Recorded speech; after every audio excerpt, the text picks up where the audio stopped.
Hello friends, आज हम देखेंगे एक chapter exercise 16 question number 1 congruence chapter का।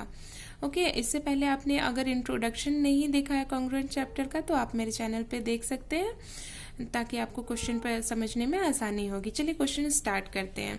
Question number 1, state the correspondence between the vertices sides and angles of the following pair of congruent triangles. इस question में simply मैं आपको बता देती हूँ कहना क्या चाह रहा है। इसका कहना है कि दो ट्रायंगल कॉन्ग्रुएंट दिए हुए हैं। क्वेश्चन में पहले से गिवन है कि दो triangle pair of triangles congruent है। अब आपको क्या बताना है कि इनके कौन कौन से करस्पॉन्डेंट वर्टिसेस साइड्स और एंगल इक्वल होंगे।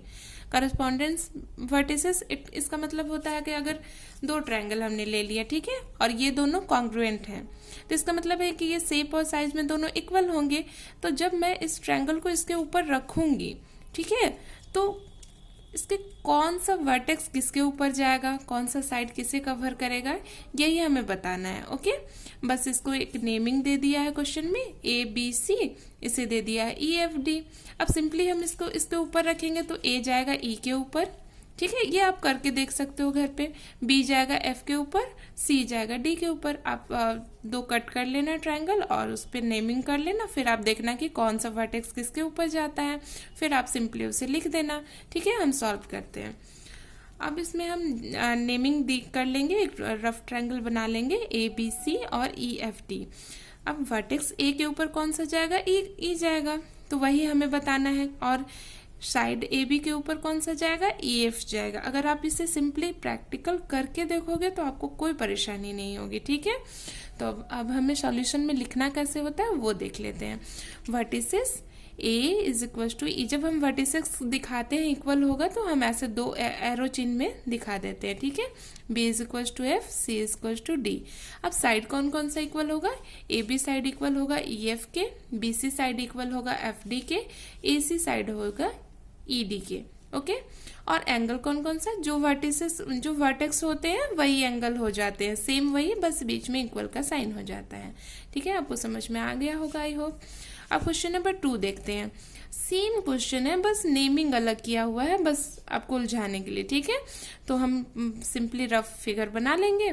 आप जो भी कटिंग करोगे ट्रायंगल के, बस उसमें नेम बदलते रहना और सेम लिखते रहना। Okay, triangle C A B, triangle Q R P, same हम प्रोसेस करेंगे। Vertices C is equal to Q, A is equal to R, B is equal to P. अब साइड्स में क्या हो जाएंगे, side C A is equal to Q R, C B is equal to Q P, A B is equal to R P.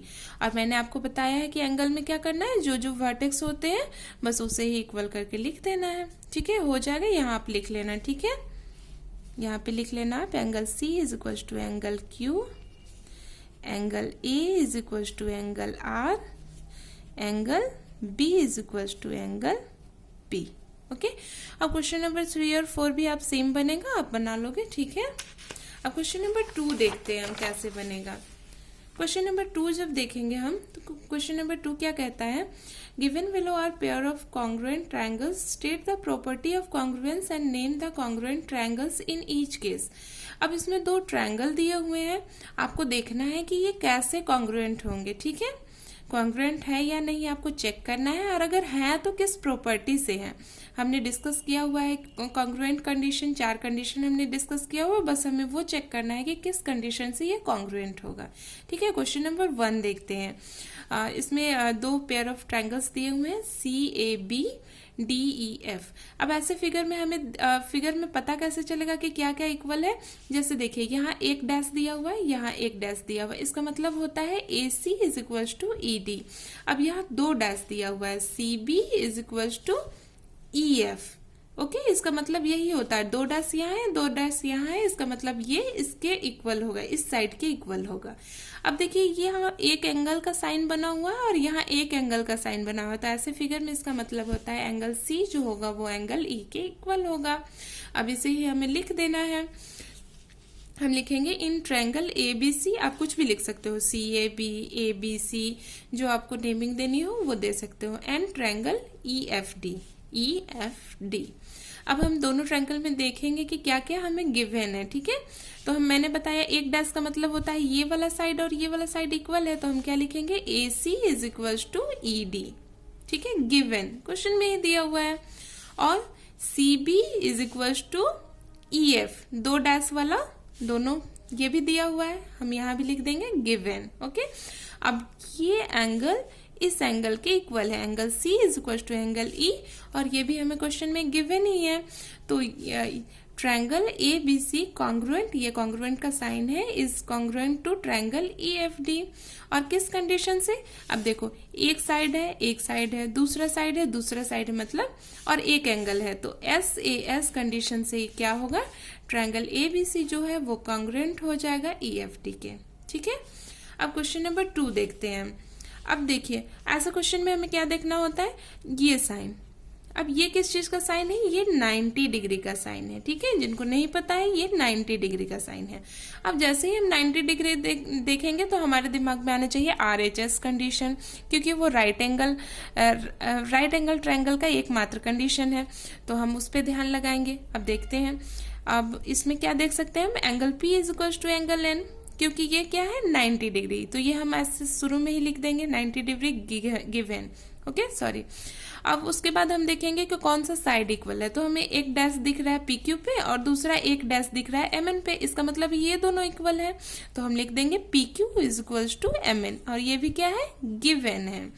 अब फिर हम देखेंगे कि डबल डैश किस पे है, तो डबल डैश दिख रहा है QR और LM पे। अब इसमें डबल डैश के साथ हमें क्या क्या देखना पड़ता है, RHS में क्या होता है, हाइपोटेनस इक्वल होता है, एक साइड और एक हाइपोटेनस इक्वल होता है। अब हाइपोटेनस कौन सा साइड होता है, जो 90 डिग्री के जस्ट सामने होता है वो होता है हाइपोटेनस, इसमें भी 90 डिग्री के जो जस्ट सामने है वो हाइपोटेनस है, इसलिए इस पे डबल डैश है और इस पे भी डबल डैश है, तो क्या हो जाएगा RQ is equal to ML, और ये भी क्या है गिवन है, हमें डायग्राम में दिखाया हुआ है कि ये दोनों इक्वल हैं, ओके। तो क्या हो जाएगा, triangle PQR is congruent to triangle LMN। अब क्वेश्चन नंबर 3 में जो ये डायग्राम है मैं ऐसे ही बता देती हूँ, ठीक है। ये देखो इसमें एक डैश है, इस साइड पे एक डैश है, इसका मतलब ये वाला साइड इस साइड के इक्वल होगा। आप नेमिंग कर लेना है ट्रायंगल की और लिखना है XY is equal to TR। फिर अब देखना है कि इसमें डबल डैश है और इसमें डबल डैश है, इसका मतलब ये वाला साइड इस वाले साइड के इक्वल होगा, तो XZ is equal to RS। फिर आप देखना कि ट्रिपल डैश किस में दिया हुआ है, YZ और TS में, इसका मतलब side YZ is equal to TS। अब तीनों साइड इक्वल होता है तो कौन सा कंडीशन होता है, SSS कंडीशन से ये दोनों ट्रायंगल कॉन्ग्रुएंट हो जाएगा, ठीक है। तो ये हो गया क्वेश्चन नंबर 3। अब देखेंगे क्वेश्चन नंबर 4, ठीक है। अब क्वेश्चन नंबर 4 का डायग्राम में हम डायग्राम से ही देखते हैं, ट्रायंगल DEF और MNP में एंगल E किसके इक्वल है, एंगल N के। देखो इसमें एंगल का एक एंगल का साइन बनाया हुआ, अब इसमें देखना डबल बनाया हुआ है, इसका मतलब ये वाला और ये वाला इक्वल है, तो हम लिखेंगे पहले angle E is equal to angle N, angle M is equal to angle F, ठीक है। अब क्या है, इस साइड में डैश बनाया हुआ है, इसका मतलब ये भी इक्वल है, EF is equal to MN। अब कौन से कंडीशन से ये कॉन्ग्रुएंट हो जाएगा, दो एंगल और बीच का एक साइड, ASA कंडीशन से ये दोनों ट्रायंगल कॉन्ग्रुएंट हो जाएगा। अब ये वाला क्वेश्चन थोड़ा ध्यान देने वाला है, ठीक है।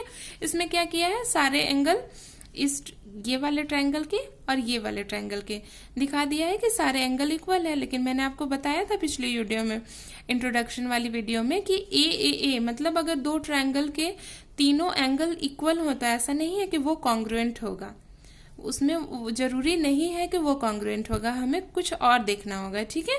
तो हम ऐसा करेंगे, छोटा छोटा ट्रायंगल का फिगर इसमें से कट करके निकाल लेंगे। जैसे ये BAC हमने निकाल लिया बाहर और इससे निकाल लिया DAC, ठीक है। इन दोनों ट्रायंगल में हमें दिखाना है। अब क्या होगा, B हमने लिख दिया, A लिख दिया, C लिख दिया, D लिख दिया, A लिख दिया, C लिख दिया। अब A का मेजरमेंट हम यहाँ लिख देंगे 50 डिग्री, यहाँ भी 50 डिग्री, क्योंकि यहाँ भी 50 है और यहाँ भी 50 है, ओके। एंगल C है 60 डिग्री, यहाँ भी एंगल C 60 डिग्री, क्योंकि यहाँ भी C 60 डिग्री है और यहाँ भी 60 डिग्री है। अब इसमें एक चीज़ ध्यान देने वाला होता है कि ऐसे फिगर में हम एंगल को कैसे लिखते हैं। जैसे हमें एंगल सी, हम इसे नहीं लिख सकते क्योंकि एंगल सी तो इधर भी है और इधर भी है।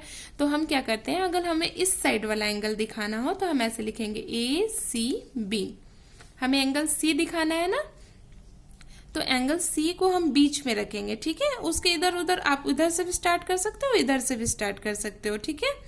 और जब एंगल ए दिखाना हो तो एंगल ए बीच में रहेगा, ओके। तो अब हम देखते हैं दोनों ट्रायंगल में BAC is equal to DAC, ये पता है 50 डिग्री है दोनों तो इक्वल है। BCA, ठीक है, BCA is equal to angle DCA, okay. ये भी 60 डिग्री है, दिख रहा है, यहाँ भी दिख रहा है 60 डिग्री 60 डिग्री। अब क्या है, AC जो है ये वाला साइड दोनों में कॉमन है, तो AC is equal to AC, और यहाँ हम क्या लिख देंगे, कॉमन लिख देंगे। तो triangle BAC is congruent to triangle DAC। कौन सा कंडीशन होगा, दो एंगल है और एक साइड है, ASA कंडीशन से ये दोनों ट्रायंगल कॉन्ग्रुएंट हो जाएंगे। आई होप आपको समझ में आया होगा मैंने जो समझाने की कोशिश किया है। अगर आपको वीडियो पसंद आए तो चैनल को सब्सक्राइब जरूर करें और वीडियो को लाइक करना ना भूलें। Thank you.